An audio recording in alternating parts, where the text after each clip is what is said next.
وما أمروا إلا ليعبدوا الله مخلصين له الدين.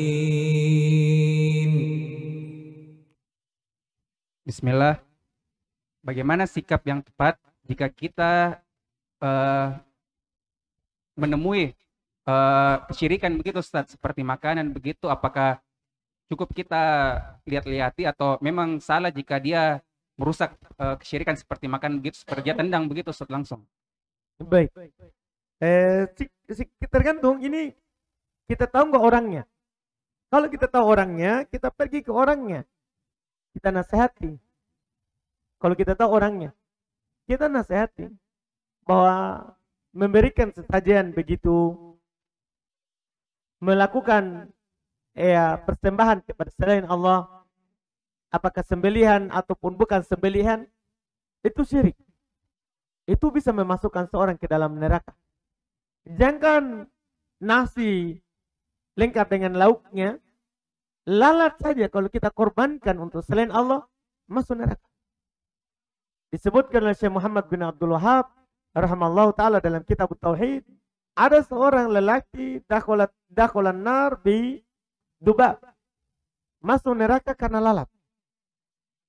Kisahnya disebutkan bahwa ada suatu kampung tidak boleh lewat kecuali harus berkorban di situ. Harus melakukan persembahan. Maka seorang lelaki ini ketika dibilang oleh penduduk kampung itu korib, lakukan pendekatan kepada berhala mereka, sesembahan mereka. Orang ini bilang, saya tidak akan berkurban untuk selain Allah. Dibilang pertama, saya tidak punya apa-apa. Orang itu bilang, korib walau dubaba, kurbankan walaupun lalat. Dia bilang, saya tidak akan berkurban untuk siapapun selain Allah, walaupun lalat. Maka dipotonglah lehernya, masuk surga. Yang satunya lagi lewat, disuruh dengan suruhan yang disuruhkan kepada yang pertama. Dia bilang, saya tidak punya apa-apa. Katanya, korib walau dubaba, kurbankan walaupun lalat. Diambil lalat, dikurbankan, masuk neraka. Dibiarkan lewat, tapi masuk neraka. Ini lalat yang tidak ada yang mau membelinya. Iya kan? Yang tidak ada orang di dunia ini yang mau membeli lalat, tapi masuk neraka karena dikurbankan, karena niatnya itu. Niatnya dia berkurban untuk selain Allah, apalagi nasi. Jadi kita pergi nasihati orangnya, kalau kita tahu orangnya, bahwa ini syirik. Karena kalau kita singkirkan itu percuma kalau orangnya juga masih meyakini. Masih meyakini. Kita singkirkan sekarang, nanti dia persembahkan lagi yang lebih.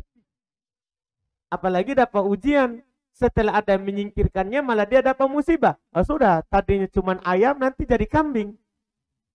Nanti jadi sapi. Kan begitu. Karena kadang orang yang tidak tahu ilmunya itu merasa bahwa dia sial karena itu. Bukan karena Allah Subhanahu wa ta'ala yang menurunkan kepadanya musibah. Bukan, itu ujian baginya. Makanya kita kalau tahu orangnya, kita dakwakan tauhid kepadanya. Ya, itu lebih baik, lebih berharga, lebih bagus, lebih menyelamatkan daripada kita singkirkan sesajiannya tadi. Itu yang pertama.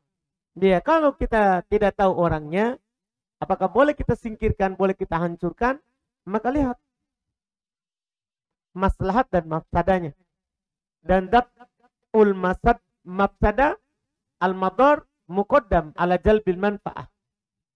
Menolak bahaya itu lebih dikedepankan daripada mendapatkan manfaat. Kita lihat mudaratnya. Kalau kita menyingkirkannya akan diganti dengan lebih mewah lagi, tidak boleh karena dorornya lebih besar. Ya kan?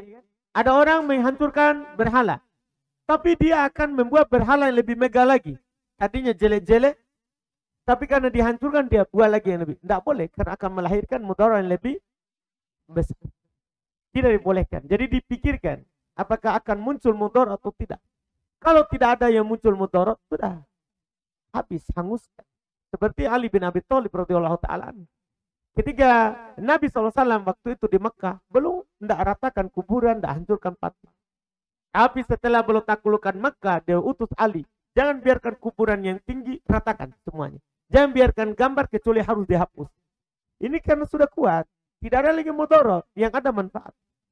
Yang ada adalah manfaat. Itu yang dipertimbangkan. Wallahu a'lam. Jangan lupa subscribe, like, dan share.